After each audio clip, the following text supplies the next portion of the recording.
कावेरीचे ते काळेभोर डोळे जेव्हा भीतीने भरले होते, तेव्हा त्याच्या मनात तिला सुरक्षित ठेवण्याची जी इच्छा निर्माण झाली होती, ती आजवर कोणाबद्दलच वाटली नव्हती. त्याने रागात आपला हात जोराने टेबलवर आदळला.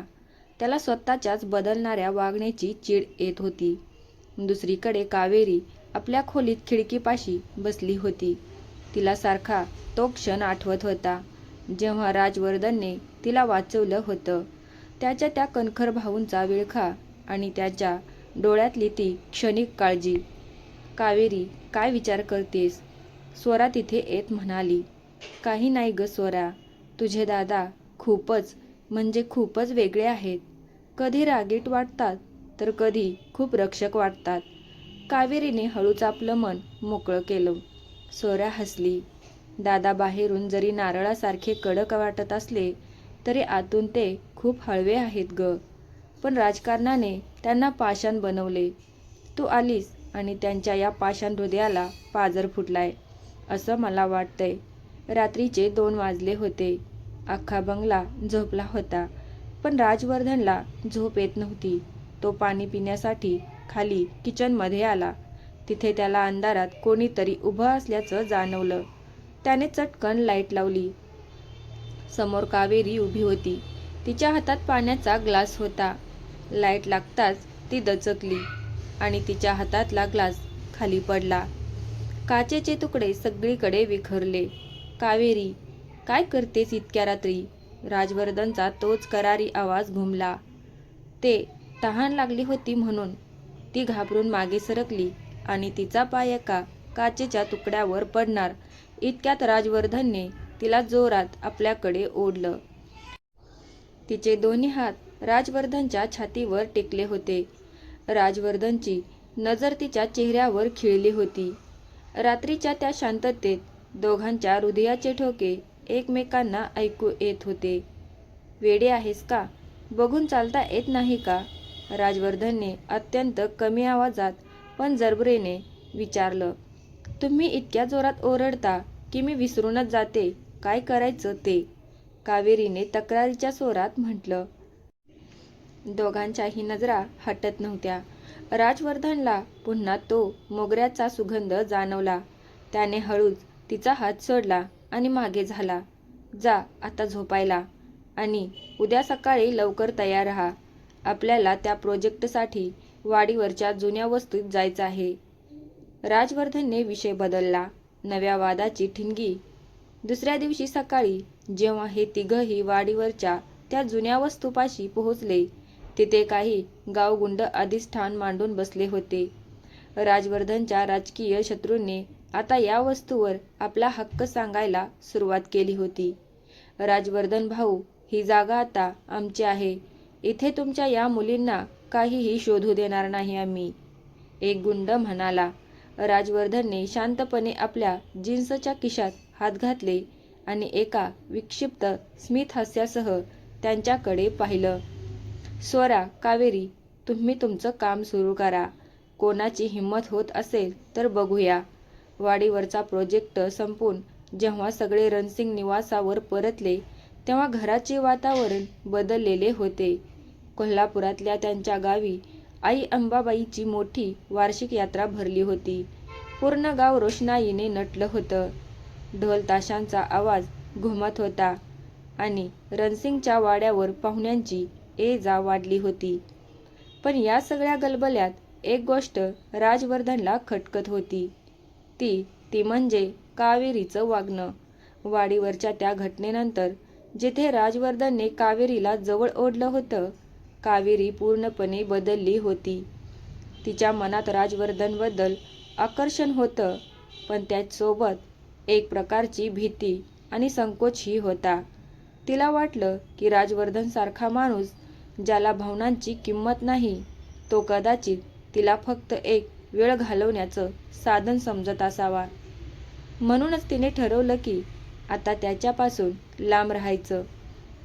सकाळपासूनच वाड्यावर लगबग होती. राजवर्धन हॉलमध्ये बसून महत्त्वाच्या लोकांशी चर्चा करत होता. तिथे कावेरी आणि स्वरा फुलांचे हार घेऊन आल्या. राजवर्धनची नजर नकळत कावेरीला शोधू लागली. ती गुलाबी रंगाच्या नऊवारी साडीत अतिशय सुंदर दिसत होती. राजवर्धनने तिच्याकडे पाहिलं. त्याला वाटलं ती नेहमीप्रमाणे नजर चोरून त्याच्याकडे बघत असेल, पण कावेरीने चक्क त्याच्याकडे पाठ फिरवली.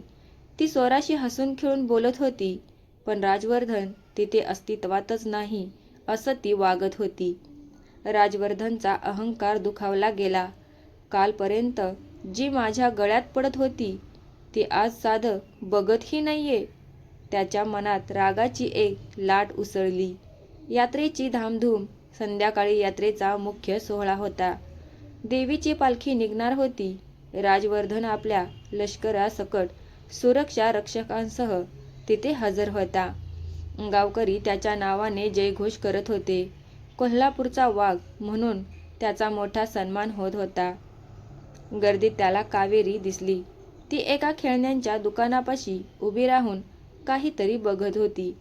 राजवर्धनने आपल्या माणसांना बाजूला केलं आणि तो तिच्या जवळ गेला. कावेरी, त्याने करारी आवाजात हाक मारली. कावेरीने ऐकलं. तिचे पाय क्षणभर थांबले, पण तिने मागे वळून पाहिलं नाही. ती तशीच पुढे निघून गेली. राजवर्धन अवाक झाला. अख्खा जिल्हा त्याच्या एका आवाजावर शांत व्हायचा आणि ही मुलगी त्याला चक्क इग्नोर करत होती. रात्रीचा तो सामना. रात्री पालखी सोहळा आटोपून सगळे वाड्यावर परतले. थकलेली स्वरा आणि इतर पाहुणे झोपायला गेले, पण कावेरी अंगणात असलेल्या तुळशीपाशी उभी होती. राजवर्धन तिथे आला. त्याच्या डोळ्यात आता राग आणि अस्वस्थता दोन्ही होती. त्याने अचानक कावेरीचा हात पकडला आणि तिला खांबाला टेकून उभं केलं. काय चाललंय हे? त्याने दबलेल्या पण संतप्त आवाजात विचारलं. काय झालं? हात सोडा माझा. कोणीतरी बघेल, कावेरी शांतपणे म्हणाली, पण तिची नजर खाली होती. सकाळपासून बघतोय मी. माझ्याकडे बघत नाहीयेस, बोलतही नाहीयेस. राजवर्धन रणसिंगला इग्नोर करण्याची हिंमत कोणाचीही नसते हे तू विसरलीस का? कावेरीने आपली नजर वर केली. तिच्या डोळ्यात पाणी होतं. तुम्ही राजकारणी आहात ना? मग तुम्हाला काय फरक पडतो? कोणी पाहिलं काय आणि नाही पाहिलं काय? तुमच्यासाठी तर सगळं एक खेळ आहे. सत्ता मिळवण्यासाठी लोकांचा वापर करणं तुमच्या रक्तात आहे. मग माझ्या भावनांचा वापर करणं तुमच्यासाठी कठीण नसेलच ना? राजवर्धन शांत झाला. तिच्या या प्रश्नाने त्याच्या काळजाचा ठाव घेतला. कावेरीने आपला हात सोडून घेतला आणि ती धावत आत निघून गेली. राजवर्धन तिथेच उभा राहिला. यात्रेच्या गुलालाने माखलेला त्याचा तो सफेद कुर्ता आता त्याला जड वाटू लागला होता.